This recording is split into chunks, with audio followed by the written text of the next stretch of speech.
জুলাই জাতীয় সনদ বাস্তবায়নের সুপারিশ ঘিরে রাজনীতির মাঠ উত্তপ্ত হয়ে উঠেছে। সুপারিশে গণভোটের জন্য জুলাই সনদের যে কপি সংযুক্ত করা হয়েছে সেখানে নেই নোট অফ ডিসেন্ট।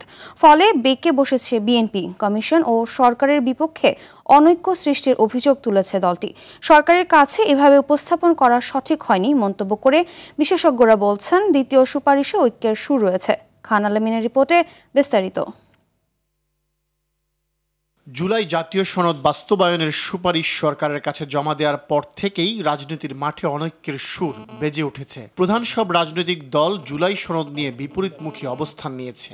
নতুন করে দেশে একটি রাজনৈতিক সংকট তৈরি করার অপপ্রয়াস। নোট অফ ডিসেন্ট সহ স্বাক্ষরকৃত জুলাই সনদ আর গণভোটের জন্য সুপারিশকৃত নোট অফ ডিসেন্ট ছাড়া জুলাই সনদ নিয়ে ক্ষুব্ধ প্রধান রাজনৈতিক দল বিএনপি। এটিকে তারা প্রতারণা হিসেবে আখ্যায়িত করেছে। ফ্যাসিবাদ বিরোধী লড়াইয়ে অন্যতম অংশী বিএনপিকে আখ্যায়িত করে এই বিশেষজ্ঞ বলেন, নোট অফ ডিসেন্ট সহ গণভোট একটি জটিল প্রক্রিয়া, তবে সরকারের কাছে এভাবে উপস্থাপন ঠিক হয়নি। নোট অফ ডিসেন্ট সহ আপনি কেমনে জনগণকে বোঝাবেন যে এইটাতে কেউ কেউ একমত না? এটা কঠিন বোঝানো, কিন্তু সরকারের কাছে উপস্থাপন করার ক্ষেত্রে তো আপনি নোট অফ ডিসেন্ট দিতেই পারতেন।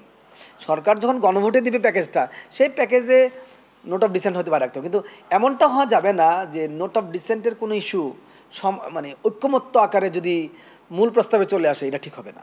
তিনি বলেন, জুলাই সনদকে এমনভাবে জনগণের কাছে উপস্থাপন করতে হবে যাতে জনরায় এর পক্ষে যায়। জুলাইয়ের এই সনদ নিয়ে কিন্তু একটা অংশ যারা কর্তৃত্ববাদ ফেসিবাদের পক্ষে, তারা তো নো ভোট দেওয়ার জন্য অনেকেই প্রস্তুত না।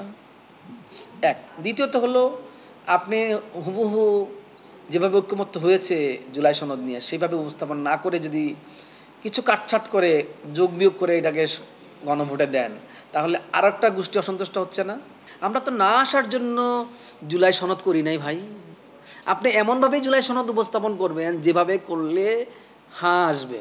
তবে জাতীয় ঐক্যমত্য কমিশনের বিশেষজ্ঞ প্যানেল সদস্য সুপ্রিম কোর্টের আইনজীবী ডক্টর শরীফ ভূঁইয়া বলেন, নোট অফ ডিসেন্ট সহ গণভোট অর্থবহ হবে না।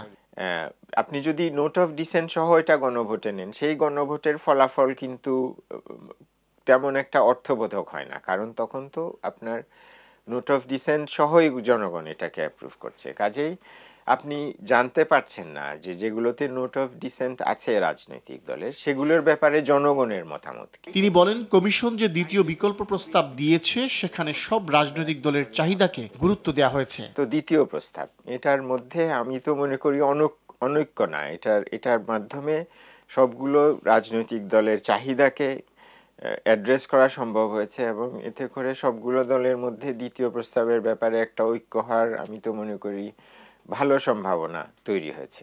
জনগণ রাষ্ট্র কাঠামোর মৌলিক পরিবর্তন চায় মন্তব্য করে তারা বলেন, জন আকাঙ্ক্ষাকে গুরুত্ব দিয়েই সরকার এবং রাজনৈতিক দলগুলোকে এমন পদক্ষেপ নিতে হবে যাতে জুলাই সনদ হুমকির মুখে না পড়ে। খান আলামিন, RTV, ঢাকা।